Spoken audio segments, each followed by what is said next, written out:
अस्सलाम वालेकुम। Creative writing करने के लिए ज़रूरी है कि हमें क्रिएटिव राइटिंग के या किसी भी राइटिंग के नट्स एंड बोल्ट्स के बारे में भी मालूम हो, यानी कि जो लैंग्वेज है उसके parts of speech. Parts of speech में से दो जो सबसे इम्पॉर्टेंट हैं वो हैं नाउन्स और वर्ब्स। ये सेशन है नाउन्स के बारे में, यानी कि वो इसम जो हमें ये बताते हैं, कैरेक्टर का बताते हैं, जगह का या किसी चीज़ का नाम बताते हैं। So basically these are the nouns are the people जिनके साथ कोई कहानी पेश हो रही है, they are the characters. So nouns as you can imagine are very central to any story. अगर आप सही नाउन यूज़ करेंगे तो आप कम वर्ड्स में अपनी बात बयान कर सकते हैं और ज़्यादा एक्यूरेटली बयान कर सकते हैं। For example, instead of saying she wore a headpiece with jewels in it, you can just simply say she wore a tiara, क्योंकि a tiara is a headpiece with jewels in it. तो बजाय इसके कि आप उस लफ्ज़ की पूरी डिस्क्रिप्शन दें, आपको एग्जैक्ट अगर वर्ड मालूम है तो वो आप यूज़ करके, और this is how a vocabulary of nouns will help you right more accurately and precisely and economically. इस तरह आपकी राइटिंग क्रिस्प और प्रिसाइस होगी। इसी तरह आप जो आपके दिमाग में जो भी बात है वो आप जो सही नाउन है उसके ज़रिए से आप बेहतर तौर पे कन्वे कर सकते हैं, चाहे वो कोई प्रोफेशंस के नाम है। अगर आपने कहना है कि वो जो था वो बंदा था जो कि स्पेस में जाते हैं, instead of that you going to use the word astronaut. So if you know the correct noun for something, you can say things in a more concise manner.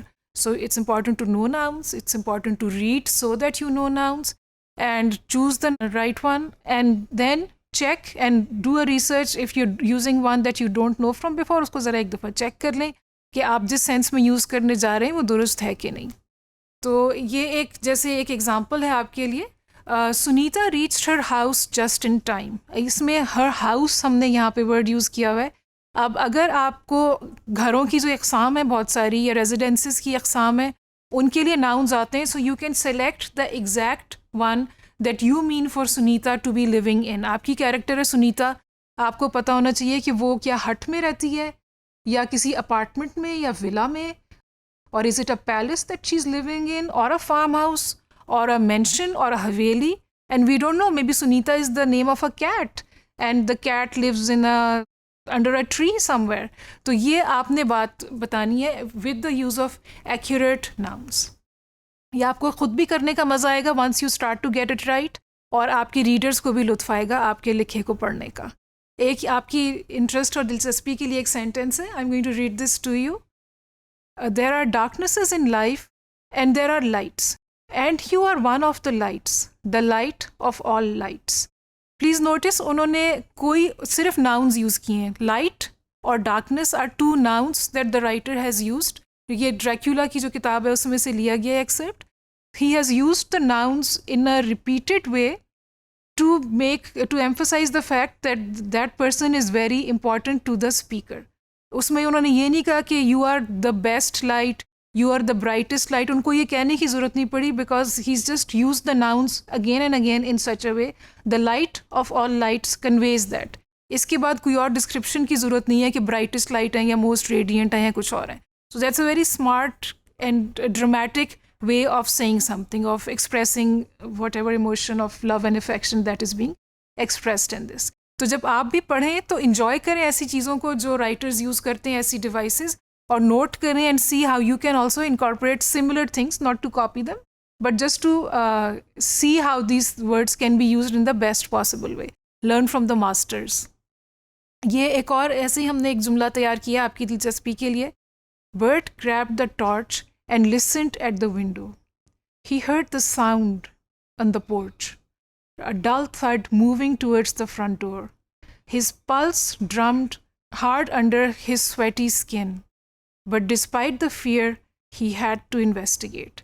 इसमें देखिए एक्शन एज सच कुछ नहीं है, अभी एक waiting moment है। He is just listening and his reactions are being recorded, and that's done in a way that invites the reader and creates a bit of a suspense, and you want to know कि क्या sound है जो उसको खिड़की के बाहर से आ रहा है और वो खौफज़दा होके सुन रहा है। So these are some ways in which nouns can be used for impact, and you can inshallah do it as well.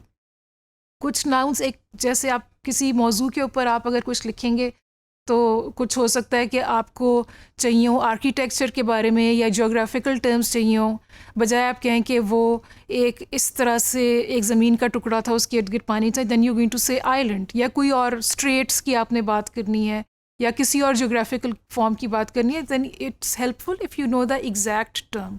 Medicine से रिलेटेड हैं, कोई टूल्स अगर आपने बताने हैं, कोई अगर आप डॉक्टर है और वो सर्जरी कर रहे हैं तो आप लेमैन की तरह कोई उस तरह के वर्ड्स नहीं यूज़ करेंगे. You should know the exact terms for the surgical gown that the doctors wear, the overall that they wear. So these are all things that you need to know, the nouns that you need to have a full command of when you sit down to write on a specific topic or about a specific environment.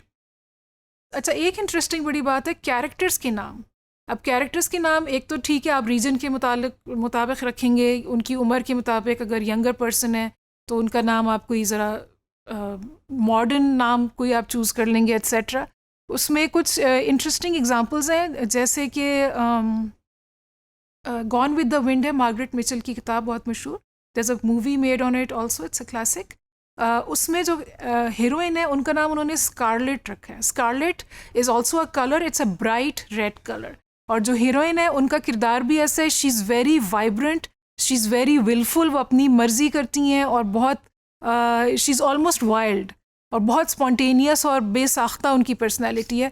तो Scarlett का नाम उनके लिए बहुत अच्छा suitable है. तो इसी तरह किरदारों के नाम जब सेलेक्ट किए जाएं, वो भी सोच के कि पढ़ने वाले के दिमाग में इससे क्या इमेज क्रिएट होगी.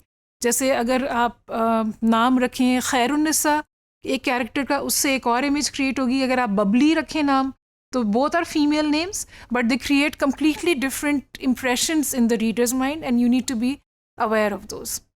कैरेक्टर डिस्क्रिप्शन के लिए आपको नाउन्स पता होने चाहिए, जैसे कि बरेट हैट होता है या स्टिलेटो जूतियाँ हैं हील्स वाली. बजाय ये कहने कि उन्होंने हील्स वाली जूतियाँ पहनी थी, आप एग्जैक्ट हील, उस वाली हील के जूतों का नाम अगर आप बताएंगे, so that makes your writing more impressive. For example, feelings बहुत सी होती हैं, फीलिंग्स के बहुत सारे नाउन्स होते हैं. अक्सर हम बहुत लिमिटेड से happy, sad, happiness, sadness, disgust, इस तरह के 2-4 वर्ड्स हैं जो आप आम अपनी लैंग्वेज में यूज़ करते हैं. लेकिन आपकी राइटिंग में इससे ज़्यादा रिचनेस और डेप्थ होनी चाहिए and you should have a wider vocabulary to convey the exact feeling that is in the heart of a character. So जैसे वेंजेंस, बिटरनेस, जेनरोसिटी एट्सेट्रा, ये कुछ ऐसी आपकी दिलचस्पी के लिए कुछ एग्जाम्पल्स यहाँ पे दी हैं. और आपके लिए आज की असाइनमेंट भी इसी से रिलेटेड है.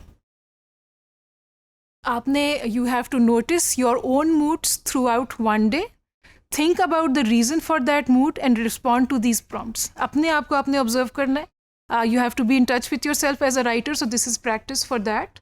आप नोट करें एक दिन में या 2 दिन में आपके क्या मूड्स में चेंज आता है और वो किस वजह से आता है. और अगेन कोई जो इंटरेस्टिंग चेंज आए उसी को चूज़ करके उसके बारे में लिखें. Don't say I was lazy because I stayed up late, तो इसमें तो कोई वो लुत्फ नहीं है. So be mindful of that but based on your own experience. I felt, insert feeling, यानी कि जो पीछे स्लाइड में लिस्ट है आप उसमें से भी देख सकते हैं या आप खुद भी सर्च कर सकते हैं. तो I felt sadness, happiness, anger, forgiveness, because, फिर आपने करना है. और इसी छोटा सा बिल्कुल 2-3 सेंटेंसेस में you give the reason and you have to do this for 2 different feelings. ठीक है, एक फीलिंग उसकी रीज़न और दूसरी फीलिंग उसकी reason. This is your assignment. I hope you enjoyed doing this as much as I enjoyed making it. Thank you.